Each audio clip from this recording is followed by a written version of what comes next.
자세한 아프가니스탄 상황을 이희수 성공회대 이슬람문화연구 소장과 전화 연결해서 들어보겠습니다. 소장님 안녕하십니까? 네, 안녕하십니까? 네, 지난 5월에 아프간에 주둔하던 미군이 단계적으로 철수를 시작한 지 3개월 만에 일어난 일이거든요. 당초 탈레반이 수도 카불까지 확장하는 데는 한 달은 필요할 것이다 이런 전망이 지배적이었는데 아프간 주요 거점 도시 장악 10일 만에 카불까지 점령할 수 있었던 배경 뭐라고 보십니까? 처음부터 많은 전문가들이 이 탈레반 괴멸은 불가능하다고 얘기해 왔고요. 예. 제가 보기에는 이제 카타르 도하에서 미국과 탈레반이 평화 협상을 진행할 때 결정적으로 아프가니스탄 정부를 배제했습니다.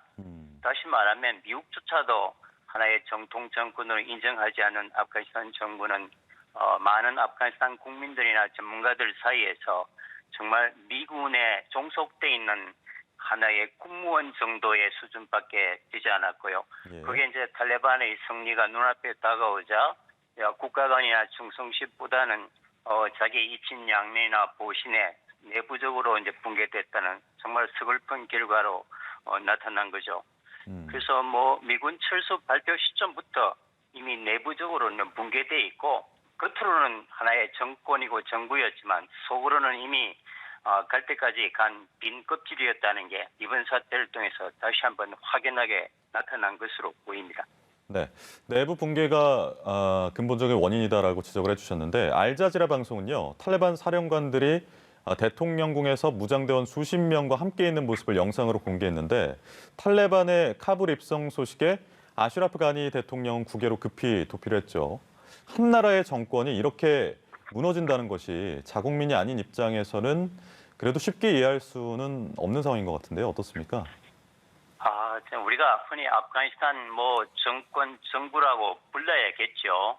예. 형식적인 선거를 통해서 집권했지만 그러나 아프가니스탄 정권 자체가 탈레반이 선거에서 배제된 상태에서 미국의 입맛에 맞는 친미 정권이 이제 들어서 왔고 소위 말해 이 가니 대통령이라는 분이 미국 시민권자예요. 고등학교부터 미국 가서 소위 말하는 컬럼비아 대학에서 박사학위를 하고 UC 버클리나 잔스 홉킨스 대학 교수를 하던 미국 분이에요. 그렇죠. 이제 아프가니스탄의 입장에서 보면은 이제 이런 분들이 아프가니스탄의 미국과 협력 체제 내에서 있었지만 국가를 수호하려는 기본적인 책무조차도 하지 못하는데 결정적인 이제 망명의 그 원인 중에 하나는 1996년 탈레반이 구소련을 몰아내고 정권을 차지했을 때 구소련과 협력했던 당시 나지불라 대통령을 국가의 변절자로 공개 처형한 적이 있었습니다.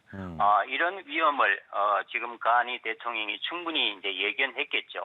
그래서 우선 국가가 무너지는 것을 방치하면서 이제 자기 망명을 통해서 국가를 통째로 탈레반에게 넘기는 결과가 나타났고 만약에 있었어도 정권 인수에 대한 책임 있는 역할을 할 수도 없었을 뿐만 아니라 또 탈레반으로부터 상당한 생명의 위협을 당했던 이제 상황들이 조기 탈출을 결심하게 했던 것 같습니다. 예.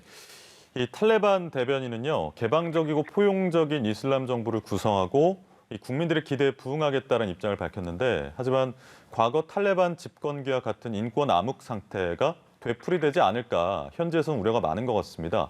탈레반의 정권 인수에 대한 아프간 국민들의 인식 또 현재 상황은 어떻게 좀 보고 계십니까? 아무래도 서방 언론의 입장에서는 우려가 많겠죠. 그러나 이제 20년이 지났습니다. 그때 태어난 아이들이 지금 20대가 돼서 세상은 많이 바뀌었고요. 그래서 어차피 이 탈레반이 앞으로 계속 집권하기 위해서는 전후 복구나 미국이나 서방의 절대적인 경제의 원조가 필요로 합니다. 그런 면에서 과거처럼 여성 인권을 억압하고 불가를 세우고 그 취업이나 교육의 기회를 박탈하는 이런 정근대적인 북악적인 방식으로는 국제사회의 지지를 얻는다는 것을 너무나 잘 알기 때문에 물론 지금보다는 훨씬 더 강경한 이슬람 정권으로 회귀하리라는 것은 분명해 보이지만 20년 전 탈레반의 모습으로부터 이제 탈피하려는 노력도 동시에 보이고 이것이 이제 최근 그 대통령궁을 차지하자마자 탈레반 대변인이 했던 선언에서도 여성의 인권 상황에 대한 언급을 국제사회를 향해서 한 걸로 봐서 지금 우려가 높지만 과거보다도 더 이제 이슬람적으로 복귀할 것은 분명해 보이지만 아주 잔혹한 어떤 정권으로 회귀하기는 매우 어렵고 국제사회가 또 예의주시하면서 연대를 통해서 이걸 막아야 되겠죠. 지켜볼 부분이다라고 말씀해 주셨는데 다시 시계를 좀 거꾸로 돌려서 작년 2월에 트럼프 행정부가 탈레반과의 평화 합의 체결해서 미국과 동맹군을 조기 철군시키겠다라는 방침을 밝혔고요. 뒤이어 취임한 바이든 대통령이 지난 4월이죠. 아프가니스탄 철수를 결정했단 말이죠. 하지만 20년 만에 탈레반이 이렇게 재집권하면서 미국 역사상 가장 길었던 전쟁이 결국은 실패로 끝나게 됐다. 이런 비판도 잇따르고 있습니다. 네, 뭐 실패한 전쟁이죠. 애초부터 실패할 수밖에 없는 전쟁이었습니다. 뭐 저도 여러 번 발표를 했고 또 많은 전문가들이 이제 동조했던 부분인데 물론 9.11 테러범 오사마 빈 라덴을 비호해줬다는 이유만으로 그 소위 말하는 응징의 차원에서 아프가니스탄을 공격하지 않았습니까? 네. 그러나 사실 9.11 테러범 19명 실행범 중에서 16명이 사우디아라비아 국적이었고 탈레반 출신은 없었습니다. 그럼에도 사우디아라비아는 들끝 하나 건드리지 않고 탈레반을 공격했을 때 희생양으로 삼았다는 지배적인 관측이 있었고 그리고 탈레반은 나쁜 정권이면은 틀림없지만 10년간 구소련을 몰아내고 그 오랜 내전을 종식하고 처음으로 국가를 건설했던 집권 세력이었습니다. 이걸 이제 오스마 빈 라덴을 비호했던 이유로 이제 공격을 했을 때 일단 민심이 미국 편에 있지를 못했고요. 그래서 미군이 아프가니스탄에 도착한 얼마 있지 않아서 탈레반 괴멸은 불가능하다는 것을 전략 전문가들은 거의 다 알고 있었고 동의하는 수준이었고요.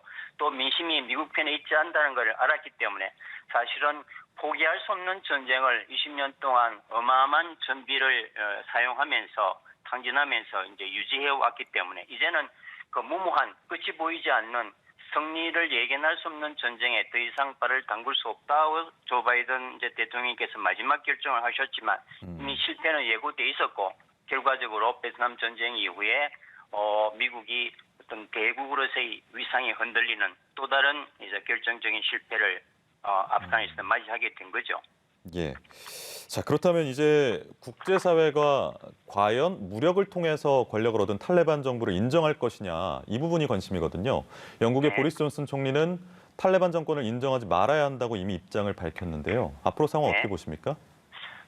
그거는 뭐 곧 바뀔 거라고 봅니다. 그 유일무이한 집권 가능 세력이 탈레반이고 현재 모든 전문가들이 일치된 견해 중에 하나가 탈레반 이외의 대안적 세력은 없습니다. 이미 96년부터 5년 동안 탈레반을 실질적으로 집권했던 세력이고요. 예. 그 당시 이미 아랍에미레이트, 사우디아라비아, 파키스탄은 탈레반을 인정했고 지금도 카타르가 중재 역할을 하면서 카타르와 터키 등이 지금 탈레반을 바로 인정할 움직임을 보이고 있습니다.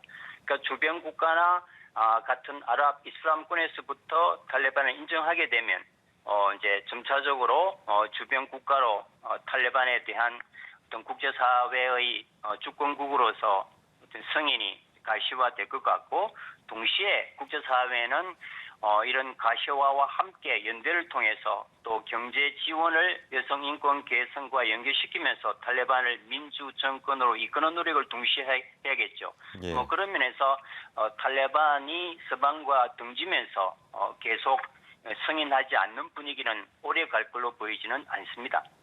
예, 알겠습니다. 말씀 고맙습니다. 이희수 성공회대 이슬람 문화 연구소장과 전화로 이야기 나눴습니다. 소장님 고맙습니다. 안녕히 계십시오.